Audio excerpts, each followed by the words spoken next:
We have to understand that there are consequences for those actions. Set in the cowboy era, the story begins by showing a rich boss taking the law into his own hands against a thief by threatening to hang him. There happened to be the thief's son, Jimmy, who didn't seem happy with his father being treated like that. Jimmy, you're going home now. Now, I know that many of you do not agree. You hear me, son? You're going home. Know your place. The boss himself hired a guard who was famous for his shooting skills, had no fear, couldn't cry, had difficulty sympathizing, and never showed any emotion. His name is Carlton Bricks, someone who is considered a legend because he never failed in every mission he carried out. Keep a sharp eye out for the brother. The know-how to do Boss so. thinks he might try something. You're going home. Go. Not long after, Jimmy's father's relatives appeared who intended to help. A shootout broke out between the two parties. And of course, Carlton Bricks won the war.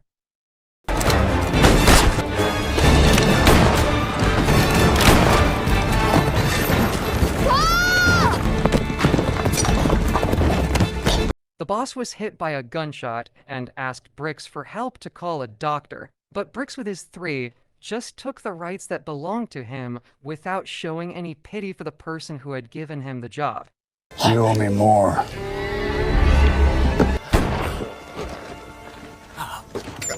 Not only that, when Jimmy's father was about to shoot Bricks for killing his relative, Jimmy's father had to die first from a hot bullet that Bricks was worried about.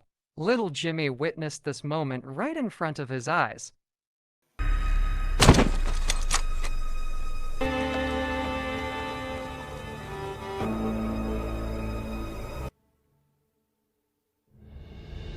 Many years later, Carlton Bricks is now old and retired from his evil profession. Now he lives peacefully and happily together with his wife named Rut and his beloved daughter named Brooke.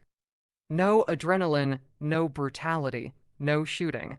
Now, Carlton Bricks is just an old man who acts like conventional fathers in general. I need you to be a good father today and walk our daughter to school. We should have taken the horse. No. No classes today as Miss Valerie has taken it. With the results of all his hard work in the past, Bricks used his savings to set up a small shop which provides various snacks such as candy and various necessities in the city. Morning, Mr. Jeffers. Morning, Mr. Briggs. How many pounds? Just a 20-pound bag will do. Not infrequently, there are naughty customers who like to steal merchandise such as candy. At that time, Brooke's daughter happened to witness this action where Bricks really proved his repentance when he didn't mind it, and advised his son by saying that only those who are patient will have their reward unlimited.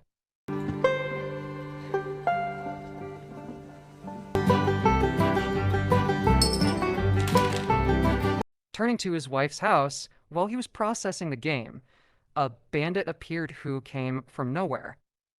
The bandit came along with 3 of his friends. When Rut felt that there were evil intentions from the 4 people, Rut immediately pushed one of them and ran straight to the horse barn. The 4 of them followed Rut to the warehouse. Rut managed to escape using his horse, but... Ain't no sense running off and hiding.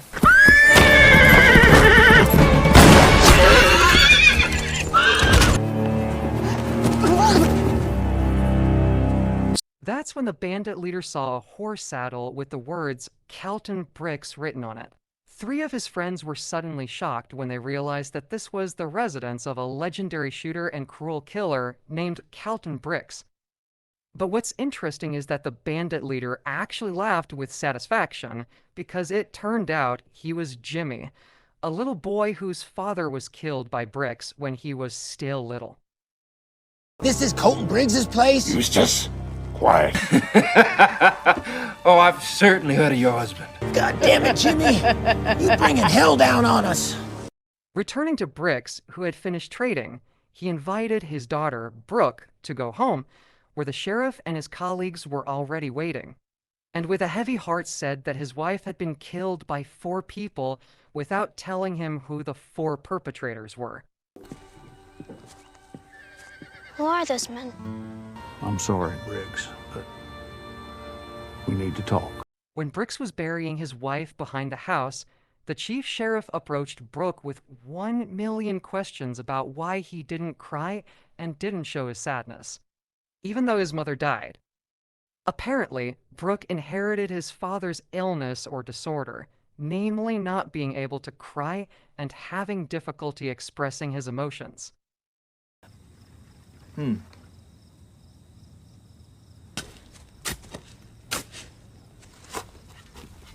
After burying the deceased, Brooks asked where the criminals had gone. But Mr. Sheriff refused to tell him because he knew very well what Brooks could do. So he suggested leaving this matter to himself and law enforcers. She just lost her mama. She needs her father now. What do we do now? Go to bed.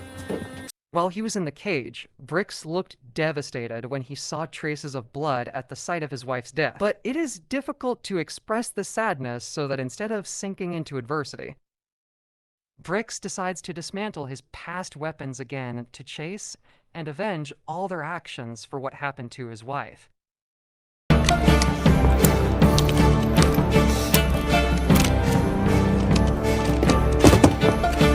Because he couldn't leave Brooke alone, Brooks brought his daughter along in this chase.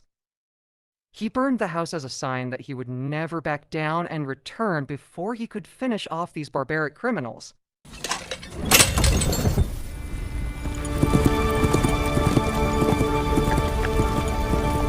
In the middle of the journey, Brooks stopped for a moment to rest and get water.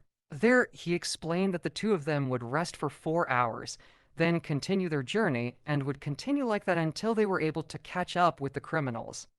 Brooke then asks, won't that slow us down after them? Brooks also answered that criminals also need sleep. Brooke asked again, wouldn't it be faster if we moved while they were sleeping? Until Brooks again answered, what's the point if we're exhausted?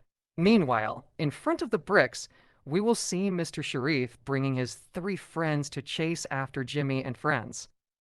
When they were having fun, suddenly, Sitting there right next to the body, not a tear on her face.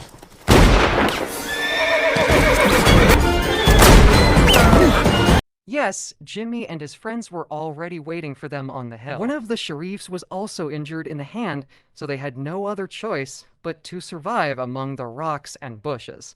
Come on.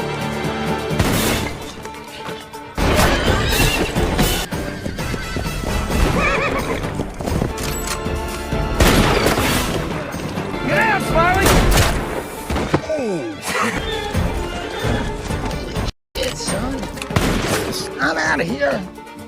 After the shootout, Jimmy complained about his 3 colleagues who were incompetent at shooting and didn't hit a single target. One of Jimmy's friends, who was tired, was not worried about the sheriffs, but was afraid of the appearance of the Colton Bricks, which he considered to be more dangerous than the 4 sheriffs. Lay the table, because Colton Briggs is coming.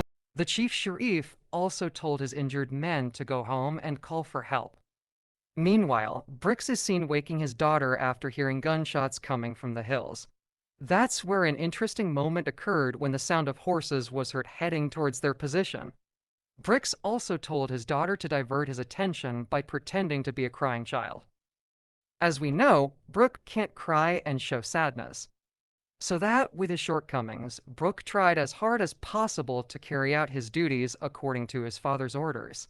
What'd you just say? I don't know how to cry. Wah, wah. Where? Okay, little girl. Where? My baby.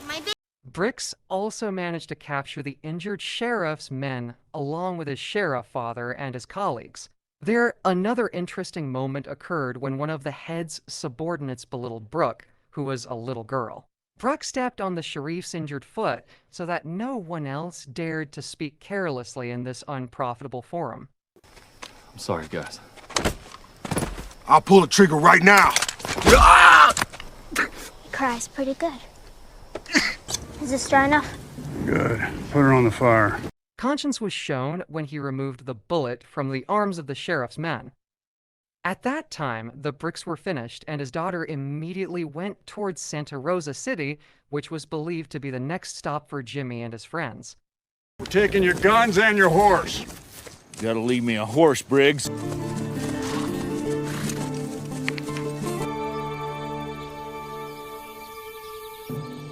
Jimmy and his friends were seen entering a barn where there was Mexican currency that had been buried a long time ago. The four of them turned out to be ex-convicts who had just gotten out of prison. Jimmy deliberately tricked the three of them to take revenge on Bricks by luring them with money. So now he doesn't need to chase Bricks, but the Bricks themselves will come to him. We ain't hunting nobody. Briggs is hunting us. What do we need that for? It's good firewood. Let's try it again.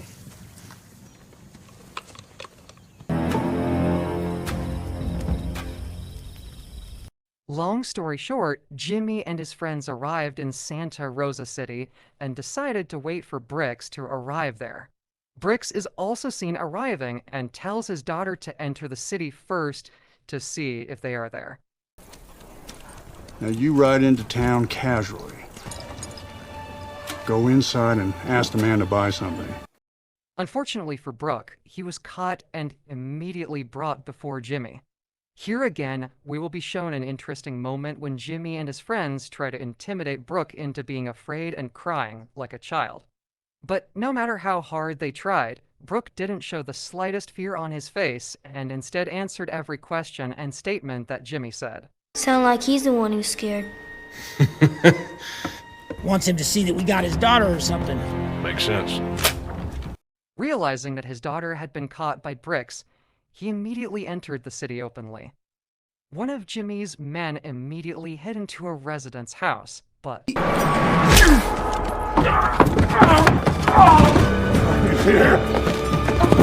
Yes, Bricks succeeded in taking down one criminal and one civilian who intervened. Warbondon and Bobby themselves looked scared after realizing that one of their colleagues had been killed. He's here! You done killed Big Mike. He's got one of the Mexican cowboys. Christ almighty. Eustace, you hear what I said? And yes, Bricks managed to shoot Jimmy's second henchman, but he was also injured by a shot fired by Bobby. He immediately told Jimmy about Bricks' arrival, so he immediately tied up Brooke to lure Bricks to appear in front of him. I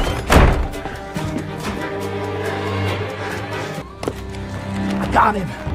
He got boots, but I shot him. Briggs! I'm calling you out! In these 10 seconds, Bricks had absolutely no chance of saving his daughter. Jimmy had been waiting a long time for a moment like this to kill Bricks in front of his own daughter, like what happened to him when he was little. I love you. Jimmy managed to shoot Bricks after he killed Bobby. Jimmy really looks satisfied because he can finally avenge his father. Without realizing it, if there was still a little daughter there who would not hesitate to kill Jimmy. I killed Colton Briggs! I killed him! And after everything was finished, Brooke finally officially became an orphan after his father and mother died.